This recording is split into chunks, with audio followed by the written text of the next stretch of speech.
Hello everyone, welcome to this week's episode of The Passion Project. And apparently, we've already started to screw up. This is a weekly podcast where we bring in a new guest to talk, so for them to talk about a particular topic that they're very, very passionate about. It can be literally anything. Groundhogs, collecting groundhogs, observing groundhogs in their national habitat. Groundhog Day. I'm joined by my co-host, Derek. Hello. And today we have two very special guests, Lydia and Abby. Hey guys. Yeah. And we've been on hiatus for like 3 weeks because of like midterms and scheduling conflicts, and everyone's getting sick this week because there's like a plague in Winchester. But, you know, we're very happy to have Lydia and Abby with us today. So, guys, what do you come to talk to us about? Well, we're going to be talking about our interest in medicine and how we want to go into the field in the future, why we want to do that, how excited we are. Yeah. Things like that. Exactly. Yeah. So were you guys like interested in like medicine or like becoming doctors like from a young age, or did it develop later on? For me, it's been since I was really little. I know my family says, like, they've known since I was 5. I want to be a doctor. It helps that both my parents are doctors. So I saw them, and that was, like, immediately what I wanted to do, and it just hasn't changed when I got older. I don't think there was ever a period when I wanted to be something else, so it's been pretty constant. I kind of had a transition. When I was in elementary school, I wanted to be a vet, and I thought, wow, I love treating animals. I want to be able to do surgeries and all of that sort of thing. But then as I grew older, throughout middle school and high school, I increasingly leaned towards being like a human doctor versus like a pet animal doctor. And neither of my parents are doctors, and they actually can't understand how I wouldn't be grossed out by the sight of blood.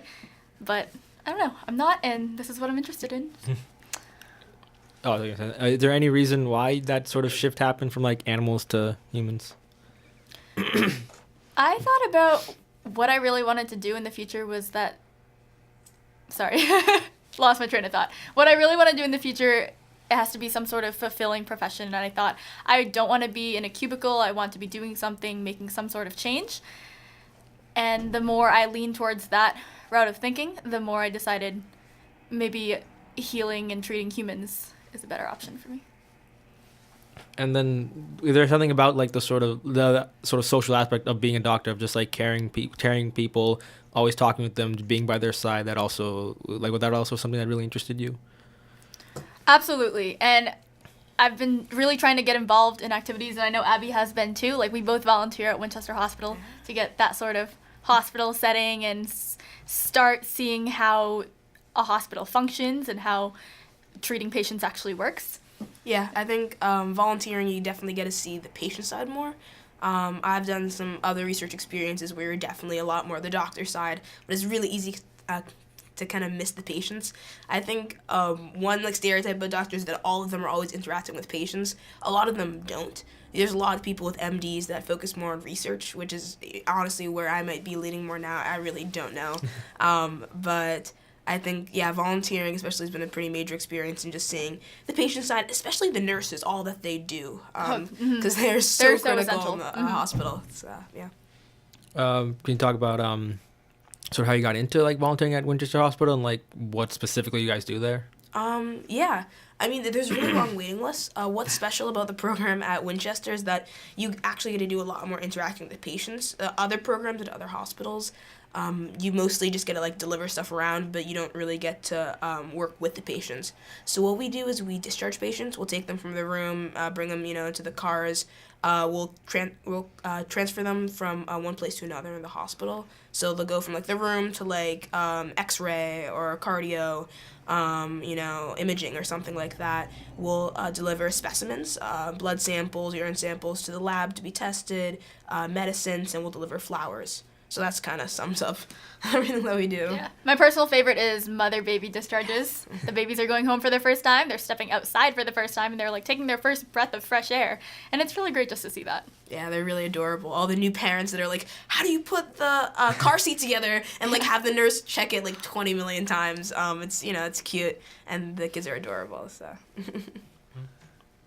Was there ever any point in, I know for you, Abby, you wanted to be a doctor since you were young, and Lydia sort of like a vet. Was there any point where you doubted that? I know, Abby, both your parents are doctors.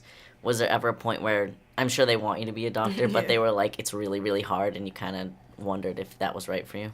I mean, I think I think I've thought about it more as I've gotten older. When I was little, I was definitely, like, I wasn't thinking about anything else at all. Now, yeah, like, you know, I'm not afraid of the challenges like medical school. I know it's difficult to get into. I know it's very competitive. You know, you're competing against the best and the brightest from everywhere. It's not easy. It means a lot of schooling, and it means a lot of hard work for a long time. But it's not something that scares me as much.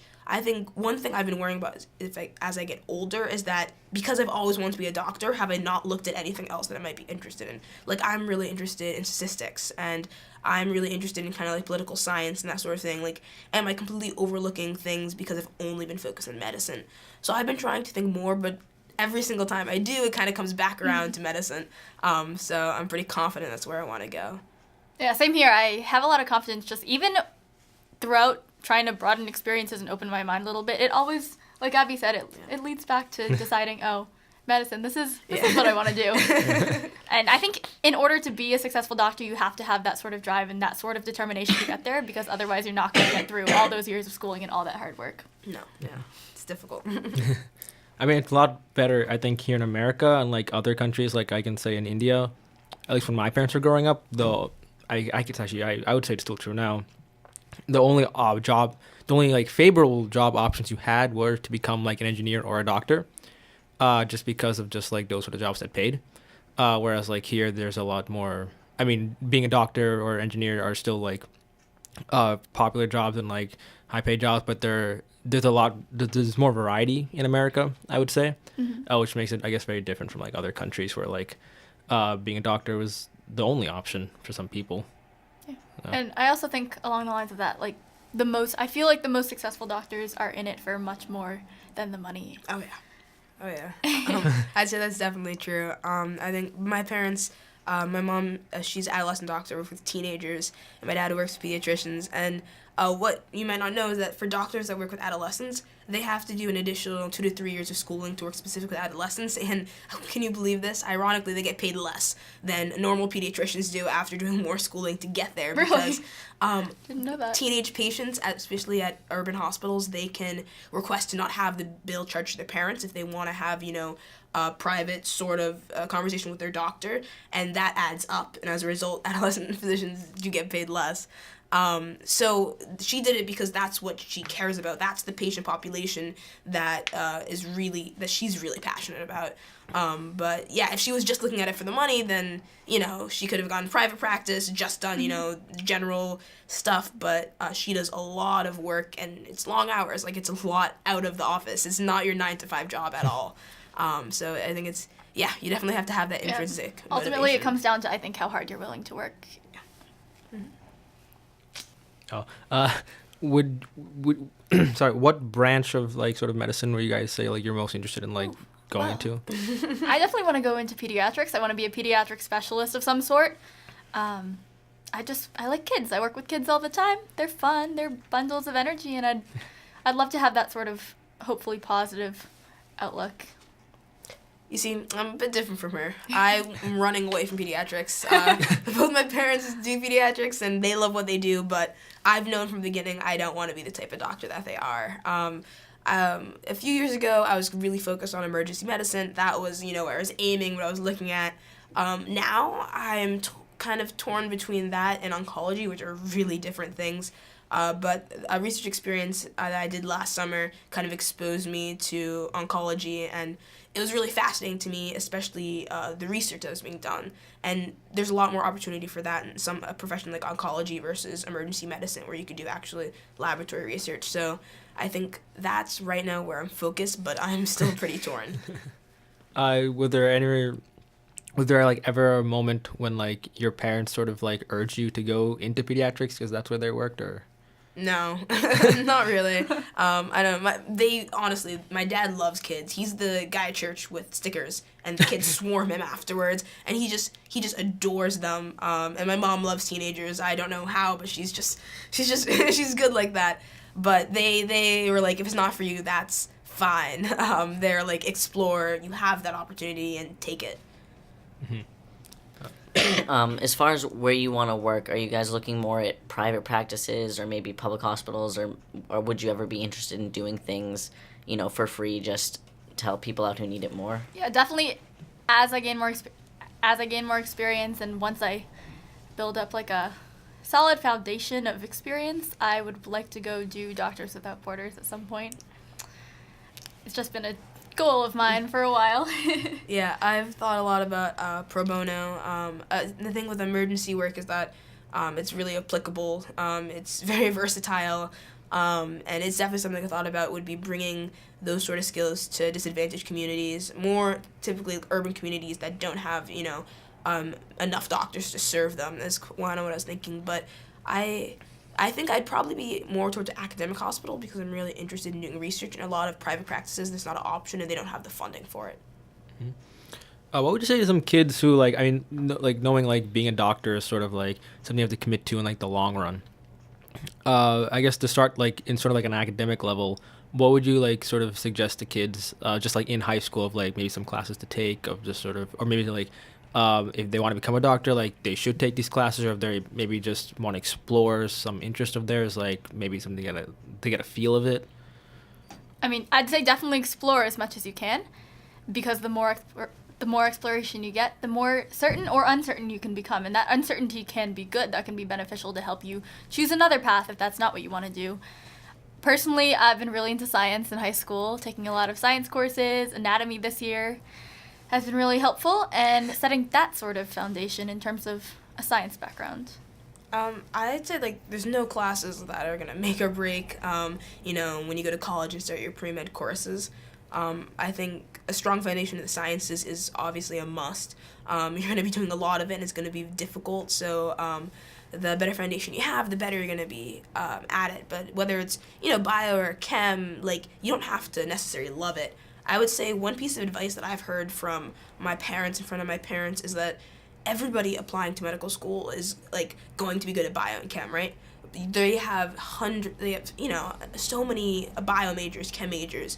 But if you're passionate in something, don't let go of it because you're that's not what med schools are looking for. If you major in something you're interested in, whether it's arts, it's something humanities, philosophy, in addition to doing your pre-med tracks, that shows you're going to add a different perspective to the school. You're going to see things different than every other bio and chem major. Obviously, I don't want to generalize, but if you're passionate in something, don't leave it behind. Don't think you have to completely neglect it when you go off to medical school. Mm-hmm. And I was also wondering, just sort of growing up for you guys, was there any sort of a figure in your life that also sort of inspired you to sort of become a doctor, or was there something sort of intrinsic within you? Back to the days when I really wanted to be a vet for my 5th grade mentor project, Ethan Massat's dad, actually, Mr. Massat, if you're listening, hello, and thank you for letting me watch your surgery. I was inside the operating room, and he was taking a tumor out of a dog's lung, and I was just so intrigued. I stood on my little stool, I peered into the open dog, saw the tumor, held the tray with the tumor, and it was pretty much the coolest thing I had done all year. Also, in terms of experiences like that, I did a summer medical program a couple years back, and we did a human cadaver lab, which was very intense in terms of just thinking about this is a human in front of you. They cover the faces, they cover the hands, but still the thought of touching a person that was once alive is way more intense than the surgery of the dog.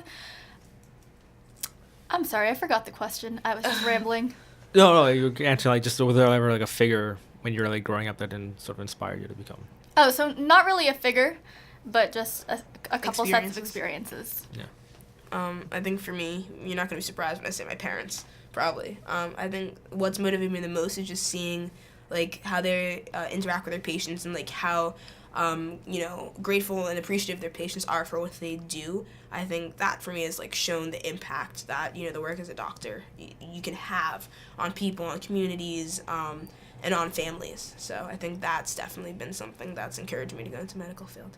Mm-hmm. So, I mean, as we all know, doctors do make a fair amount of money. No, different specialties obviously make different amounts of money, but knowing, all, doctors don't just come out of, med school and then they're rolling in it. They have to go through the residency, they have to go through all these things. Do you think that there are any changes that can be made in that system, or a change to the way you go through that could help doctors in the future, or do you think that there's a better way to do things than what it is right now?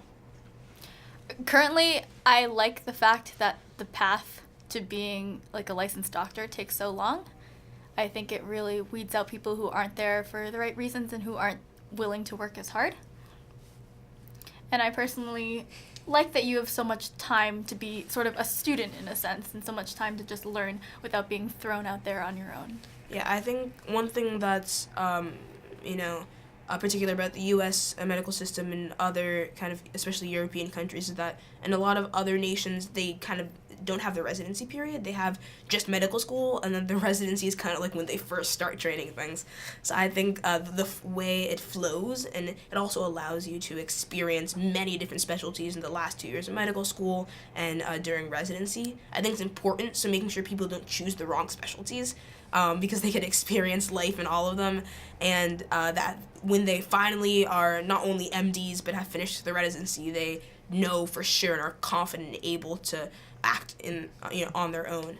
So I think, obviously there are problems with how much residents work, If you've watched Grey's Anatomy, you have an idea, but that, of course, that's surgery, and it's, a bit exaggerated, but honestly not so much. And, the whole idea is, like, we faced it, you guys can do it too, and I think, I'll be able to get through it, but, we know sleep is important, and it's, especially when you're dealing with, patients in life and death, it's important too. So I think that would be maybe an only concern about the way the system works. But otherwise, I think it's engineered pretty well. What would you say is like if there is like a favorite, like the best aspect of like the sort of like how the medical field is in the U.S.? Of the field in general, the best aspect? Yeah. I would say we're just very lucky to be having so much access to technology and access to top education. I'd say probably, I'm not sure. Maybe we can come back to that question again. Okay. Also, since you were like mentioning like Grey's Anatomy and everything, like I was wondering, like, since you guys have like obviously done so much, like delve into like the medical field so much at RAS young age, when you see like shows like that, or just like doctors in like movies or TV shows in general, like they're sort of like get sort of nitpicky of like, oh, they wouldn't do this, they do this instead, or like what do you think about like how like sort of doctors are maybe like portrayed? I feel like you just have to take it as it is for entertainment. I love Grey's Anatomy. I watched all the seasons of Grey's Anatomy, and oh gosh, still season 1. It's probably my favorite show. But at the same time, like, we don't take it as reality. Yeah, like, no. we don't go into it thinking that, oh, my life is just gonna be like Grey's Anatomy. Yes, obviously the drama has to be exaggerated for primetime television. But I appreciate that they use like most part accurate medical terms. I actually read a few articles about how they do that, and they actually do enlist the helps of surgeons and doctors to make sure that they're not spouting nonsense on there, that when they're describing something, they're actually using the correct terminology and talking about the correct part of the body. So I think I appreciate that they respect the integrity of the medicine to a certain degree. But obviously it's entertainment. I'm glad that it's out there, that people are seeing people of all genders and races being doctors and doing that and just being successful that way. I think exposing, kids just to that idea that anyone can be a doctor. Not anyone, but like if you can put your mind to it, you can get there no matter what your background is. I think that's important. I think shows like Grey's Anatomy definitely do that. Yeah. I have something, but it's a damper on the mood. Go for it. I'm okay with mood dampers. Oh, this is sad though. What do you think of, in general, but recently too, the like suicide rates among residents and among doctors have been on the rise, unfortunately. What do you think of that, and what do you why do you think that is? Well, go ahead. I think I just touched on it a bit when we were talking about like what we could change about the system, and it's residents are under a lot of stress. They're not called residents because they're called residents because they live at they don't live at the hospital, but they basically do. You hear of like 36-hour shifts, and like there's a lot of pressure, and again you have people's lives on your risk, and 36-hour shifts, you go home for an hours and you come back and do it all over again, and it's high stress, it's high strung, and it is difficult for people to take, and I think that that's something that's been changed and then it's gone back, and it's changed and it's gone back, and it's hard because the people that have gone through it don't feel like it's fair for the younger generation. They feel like, oh, I survived, you can too. Yeah. But it's not really in the best interest of the patients either. It's not. To be having your doctor who's supposed to take care of you not at their tip-top capacity. It's been shown in studies, like, when you have the transition of, like, the flood of new residents in, like, June, July is kind of when that happens. You know, the rate of accidents in hospitals, they go up because you have all these new residents that are stressed, that have all this pressure to succeed, to do well, to impress, and aren't able to do that and are making errors because, yes, they're learning, too. I think that's what you have to remember, is that they're trying to learn, but that's, and as anyone would know, those aren't the best optimal learning conditions. Stress and exhaustion. I think that would have to contribute to it, and it's definitely something that needs to be looked at. What are your thoughts on, like, how the sort of medical field has, like, sort of, like, changed in, like, the past, like, say 10, 20 years? I mean, Abby, I guess maybe having parents who are doctors, I'm guessing they talk about it with you, like, when they were, like, sort of just getting to the field and everything. But, like, how would you say it's, like, what are your thoughts on how it has changed in, like, the past 10, 20 years? One way it's changed a lot is just the incorporation of technology. I know that my parents have, both their hospitals just updated to a new system for storing patient information in charts called Epic. And it's been a hassle because they have classes they have to go to learn how to use it and all that kind of stuff. But it's meant to, I think, it's a newer and more updated, more connected with current technologies. But the thing with medicine is that technology is so critical now. Things keep updating, and doctors have to keep learning these new protocols and the new ways to do things. And it's just becoming so integrated. I think 20 to 30 years ago, that wasn't so much the case. There were, like, you know, the technicians, like the radiologists, whatever, that worked with technology, and you had the doctors that interpreted the results more. Now things are meshing a lot. So I think that would be definitely one change. What do you think about, I mean, this is a very, very new thing. This is not going to be happening in the next, like, little while, but maybe long term. The robots that people are making to do surgeries. I mean, I think they already have robots for cataract surgery and smaller things like that, lower risk ones, but what do you think of the possibility that in the future you might be, you know, if you want to become a surgeon, you might be performing surgery on someone with a robot doing the other half? Personally, I've always felt that you should embrace whatever technology is available to you, and you should embrace whatever you have given if it's going to benefit the patient. Yeah, I think that biomedical engineering is, you know, blossoming. It's a huge field, and there are so many benefits to machines being incorporated in surgery. Obviously, they're not going to be able to do heart surgery and brain surgery on their own. That's, if it ever is, it's a very long ways off. But I think, what's most important is that there are appropriate regulations for this industry, because I think the biggest risk is once you start having a lot of technology is that if it's not regulated appropriately, and you're dealing with patients and you're dealing with surgery in such delicate kind of tasks, it's just important that, you know, they have to be updated constantly and that things are just, you know, kept up to speed. But, I mean, I'm for just, you know, taking hold of, you know, this huge surge of just technological advancements and using it for medicine. I think the better that we can kind of guide that, the, you know, more successful we'll be. Do you think it's possible to sort of reach a balance between sort of like the using technology but also having like the human factors there, or is it just sort of like always going to be like a weird sort of mesh between like having like a human and like a robot do a surgery at the same time? I mean, I think each is definitely useful in its own way.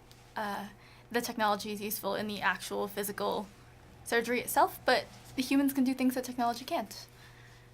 Yeah, the thinking involved, the planning, and if something goes wrong, something suddenly changes, something that the machine can't automatically recalibrate for, that's when you have the human. So I think everything comes with time. With time, we'll become more fluid and just we'll be better able to work with these machines. Oh, I thought he had something. He always looks like he has gonna say something, and then it's like, no. I only like to speak when I have something that is actually like a good contribution, not just. Same here. I did have a question about the robots, but. Yeah. Well, I don't know very much about medical technology at all. I've looked into it a bit, and I mean, there's so many ranges. I think some of the most fascinating stuff to me is like prosthetic robotics and how that's being combined with like the nervous system and just the advancement in prosthetics, because I mean that's so relevant for especially veterans, being able to control them more so than they have now. So it's not just there, but it can be controlled by you. I think there's so many applications that it's mind staggering, and when you actually look at it, it's really exciting too, where we can go. But I think, it's really important that I think as we have a younger generation of doctors coming in that are growing up more used to technology, that integration is going to happen faster and it'll be easier. But I think right now, even just seeing it with my parents, it takes time for people to adjust to new technology. And maybe this is a broad assumption, but I assume a lot of surgeons that aren't used to having machines present and doing work with them are going to feel very odd if they've been performing surgery for 30 years. So I think as, the younger generation finishes residency and starts practicing, we'll see that wave of technology come. I was also wondering, at least you who are considering maybe going to like research and stuff, is there a particular sort of thing that you actually want to do research on? Like, for example, I have a friend who's also maybe considering going into some sort of medicine or something, but like she specifically wanted to look into like phantom limb syndrome, and sort of something like that. Is there any particular specific sort of case study that you wanted to go into? I've been really focused on cancer research for the past year or so, and maybe it's just a result of my internship, but there's so many avenues for research in cancer. One thing that's just been something that's come to my mind as something I thought I'd potentially want to look into is angiogenesis, which is the process of when a tumor starts growing, it draws blood vessels to bring nutrients towards it. And there's a lot still unknown about that process, how it's able to tell the blood vessels to come in its direction, to draw them away from healthy tissue. And the thing is that if we could stop that process from happening, if then the tissue doesn't receive oxygen, doesn't receive nutrients, the tumor dies. And why that's critical is that because every single tumor has a different way it starts. It's a different mutation that causes a different protein to malfunction, that causes whatever. And even within breast cancer, you have so many different mutations that causes it. But angiogenesis is a process that's similar between all cancers. It has to happen for a tumor to grow, which is why if you have a process that's similar among so many, maybe you could, hit more of them with one stone rather than having to have targeted therapies for each individual kind of type within a type of cancer. Mm-hmm. That's something that's been interesting to me. I don't know how much research there's on it. I've tried to read up on it a bit, but I think definitely if I'm looking into research, it's looking towards oncology. Mm-hmm.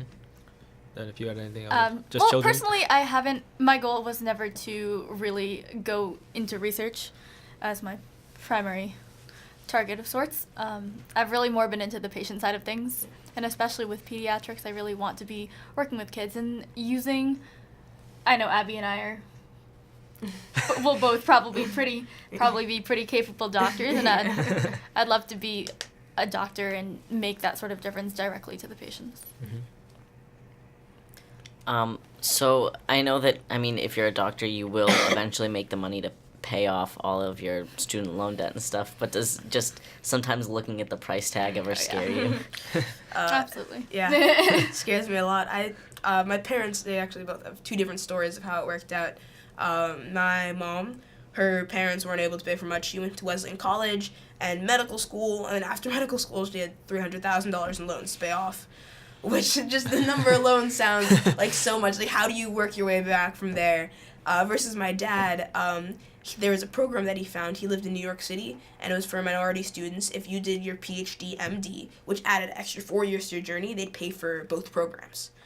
So he did that at the University of Rochester. So when he finished, he was debt-free. He went to public school in New York. He did that program, and then, again, he had no debt. So you have two different sides of the coin. And I think one thing my mom did is that a lot of doctors choose this option. If you pledge to work in an underserved area for a certain number of years after you finish your training, a lot of times you can get money. A program will give you money. Like if you pledge, I'm going to come back and work in New York in underserved hospitals after I finish my training, they'll maybe pay for a portion of your medical school. But the trick with those is that what happened to my mom, let's say she finished, she was engaged to my dad, and they both had residence positions in Boston. And basically they said, if you don't come to New York, you need to pay us back the money we gave you except twice over. Yeah. Wow. Yeah, so those programs are really strict. So yes, you may think at the time, why would I ever leave New York? I'm going to be there the rest of my life. But then situations change, and it worked out perfectly. My dad was at Children's. They were both at Children's. Everything was working. But then now she had to pay back twice over the money that she owed to get free from that. So money is definitely a thing. Eventually, you'll be able to pay it back, but there is interest, and there's wanting to either buy a home or buy a car, and it's hard to do those things when you have mountains of debt. So I mean, yeah, it's daunting sort of you need the motivation to like stick with the path to becoming a doctor, but like the financial part of it is also so. And also, I think another worry is balancing all the other areas of your life. Yeah. And you might still be in residency when you want to start a family. You might have to consider balancing your career with your family, and especially as women in the field, you're really going to need to weigh what you want. Yeah, I think that's a really important consideration. That's one reason I've kind of surgeries seem pretty awesome, but I've kind of leaned away from it because exactly. You don't really have much of a life. You don't have a life to get to become a surgeon after residency, and even when you're a surgeon, you don't then have a life, and it kind of consumes your life, and family almost a lot of times has to be put second, and that's just not something I want in whatever I do. So I think, it's, once you're residency, how old are you? You're, so graduate med school, say you're like 27-ish. Yeah, 26, about, yeah. And say you're entering residency, and then you enter whatever surgical specialty you want to be in. You're getting be in your mid-30s. Yeah. By the time you have some sort of time to think about what you want next. Yeah. So that doesn't leave you a lot of room there. So I think, it's another thing you have to consider. I was wondering, do your parents, where do your parents work right now? My dad, he's a pediatrician at Children's Hospital, Boston. And my mom, she's an adolescent physician at Boston Medical Center. And have you guys thought about, like, where you would want to work after you get out of med school and stuff? I mean, first of all, in med school, you just go where you get accepted, kind of. So it's not like college where you're trying to pick a location in the city. There's no being really picky with medical school. 50% acceptance rate, more or less, to get into medical school in general. Yeah. Not like for a specific not for a specific school. Only 50% of people. You throw out your applications, 50% of the people who apply at all will get into a medical school. Not even necessarily a good medical school. Yeah. So the pressure is incredibly intense, and so it's not thinking about where you want to go. It's just getting somewhere. Ideally, I'd want to stay in this area. I'd want to stay in Boston. Honestly, for me, I think that'd be an opportunity to go somewhere far away. Because if I'm just going where I get accepted, I'm staying here for college, so I think it'd be cool to go to California or maybe Duke Medical School is pretty cool. I like that area in North Carolina, but I thought residency medical school kind of a way to explore, get out of this area. But it's nice. I get started here, close to family. You have that, and then you're more an adult when you actually go somewhere far away. Would you ever experiment with maybe doing your residency in another, or part of your residency in another country, or somewhere not just California far away, I'd want to stay in the U.S. for most of my education. Just stick within this system, have it be consistent. It's difficult to go overseas and then come back. Yeah. If you think it's competitive for U.S. students to get into residency programs and medical schools, when you come back, it is doubly so if you're coming in as an international. So you definitely, if you're doing medical school, unless you haven't got accepted anywhere and you're looking just to get in somewhere, you really want to stay within the U.S. system. Is there any specific, for you, is there any specific part of the process that you're really looking forward to? Maybe not, stress or money or anything like that. Is there a specific point where you're like, I want to go, it could be your end goal, or it could be, I want to go through this. I'm excited to go through this specific part. I'm excited to go through rotations and try everything out. I was just that gonna say is so cool that you get to explore every department, see what you like, see what you don't like. So 3rd and 4th year medical school, you basically rotate. The first 2 years of medical school are kind of like college, except really focused towards medicine. And then 3rd and 4th years, you go into the hospitals and you rotate through every single medical specialty. You actually, got to walk a few weeks in their shoes. So I think I would agree. I was just going to say that's what I'm looking forward to, because that helps you really decide what residency program you want to apply to, and what you're interested in. So. Wow, that sounds really fun, though. Yeah. Would you ever consider... Oh, wait, sorry, never mind. You already kind of asked that, Derek. Oh, gosh. Is there anything specific you'd like to talk about that hasn't come up yet? It can even just be a rant. It can be like past experiences that. Honestly, I feel like the field of medicine is a go-to field for people who don't really know what they want to do, just to say, oh, I want to be a doctor. I know there are a lot of people who right now or in the future will think they want to be a doctor, but end up not following through with it. Like, I know undergraduates, a huge percentage of them Yeah, they say pre-med track. declare that, oh, I'm thinking about being a pre-med, but by the end of that 4 years, you're really only left with the people who have stuck with that goal. Yeah, no. My parents have told me about organic chemistry. Weed out classes. That class Yeah. is the weeder class. You come into that class, a whole bunch of eager, freshmen, sophomores that are, sure they want to go into medicine and doctors, and you come out with the ones that survived that are going on. So they do that on purpose. They make those classes at the beginning, the big ones, more difficult than they necessarily have to be, just to weed out the people that think they want to be there and from the people that know that this is where they need to be. It's actually funny you say that because I actually know someone who went to MIT for organic chemistry, and then first year he switched his major. Yeah. You gotta be tough. We did 1 unit of it in AP Chem last year after the AP exam. Yeah, and that was plenty enough, and I'm like, man, yeah, it's interesting stuff, but yeah, difficult. Yeah, Difficult. Also, the MCAT, like when you are taking the MCAT, the qualifying exam to apply to medical school, they recently changed it from being a 3-something hour test to a 6-something hour test in one day. You gotta be up for it, and you have to really want it, I think. And it covers a wide range of topics. There's physics, there's psychology, there's calculus, in addition to biochem, organic chemistry. Some stats, some sociology, I think. Yeah. Sprinkles of It's a broad exam. You think it would just be, your go-to bio and chem, but... You're studying for months for that. Yeah. And it is a bit of a deciding factor, though. Yeah. Medical school is a lot less holistic than colleges. It's kind of MCAT and then GPA. And maybe a couple other things that you've done. Letter of recommendation. Mm-hmm. Those 3 things would probably be almost all of your admissions factors. So, numbers are pretty big for medical school, even though they're kind of less important in college nowadays. Not unimportant, but college is kind of moving away from that. Is that a straight 6-hour exam, or like there are breaks and stuff?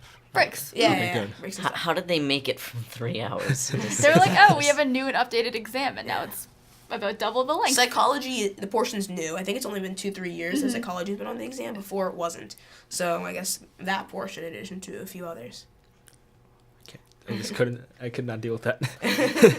But at that point, it turns into a bit of an endurance thing. Yeah. I almost wish that, obviously I don't know very much about the exam, but I almost wish that they would split it into 2 days of 3-hour segments, so it's more testing your knowledge of the concepts versus testing students on their endurance and how well they can undergo, like, stressful testing. Yeah.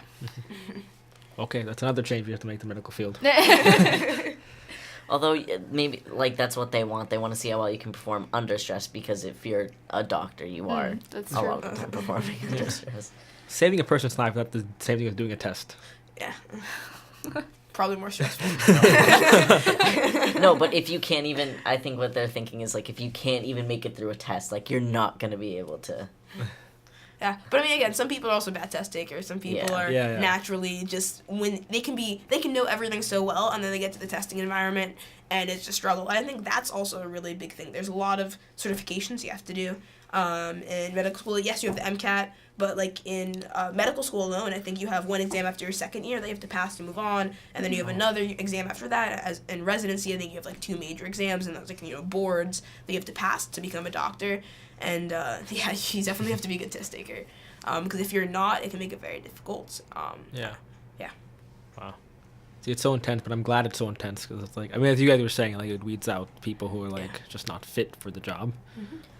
Although I do have to say, I mean, obviously we've been over this a lot. Like, really, only the people who know they want to be doctors are left at the end of that. But I think this is more a problem with hospitals. Hospitals now are much more focused on like the business side of things, where they stop looking at doctors treating patients as this is a doctor treating their patient, and more as like, okay, we can increase our like profits if the doctor sees this many patients in a day, and if they write this many prescriptions and things like that. Do you guys, I mean, do you think that that's going to get better or worse by the time that you're full-fledged doctors? I think it's gotten more publicity nowadays, and I think it's unpopular with patients and unpopular with doctors. Like when they start shortening the number of visits, because yes, they'll say a visit's 15 minutes, but if the patient has enough issues that last more than 15 minutes, most of them aren't going to be like, oh yeah, I made this trip, but I'll come back another time to give you more complaints. They're going to want to do everything now. Like I know with my own parents, like yes, they may have scheduled this way, that doesn't mean that's how long a visit takes. So I think yes, it's a problem, but I think being optimistic, it should get better by the time we get there, because it's now being more publicized. People are seeing it, and people are not happy with it. The fact that doctors are always feeling a rush. They feel like they have too much paperwork, and they can't focus on patients. Patients don't feel like their doctor's paying attention to them, more like their billing and insurance and stuff like that. And I think hopefully by the time we get to that stage, these issues will have been worked out some more. Better balance between the fact hospitals need money to work, but the fact that they are helping people. This isn't a business. I do want to say it's like about to be 2:00, so. But okay, what was my other question? Do you have something there? Last comment. Yeah, sure. Do you? If you're not gonna remember your question, Guru. I probably won't. Okay. No, I didn't have it. I was gonna make a comment, No, just like it's lost. No, it's lost. I just remember like we're talking about like wait time for like pediatricians, and like I hate waiting for my pediatrician because it's like 20 minutes of waiting and then a 5-minute checkup. Yeah. So, yeah. But I don't know if you guys one last comments or anything, or Long path ahead. Yeah. I think we're up for it though. Are you excited? Yeah, I agree. Definitely. Yeah, absolutely. yeah, who would be excited for a 6-hour exam? My favorite thing. Yeah. But yeah, thank you guys so much for Thank coming you. on the show. It's a great episode. I love learning about like medicine, like want to become doctors and everything. So yeah, and I wish you best of luck because I know you'll both be amazing doctors in the future. Thank you, Guru. Yeah. Well, this is another episode of the Passion Project. Thank you so much for everyone who's listening. You can also find our other episodes on YouTube. And yeah, we'll see you guys next week. Thank you.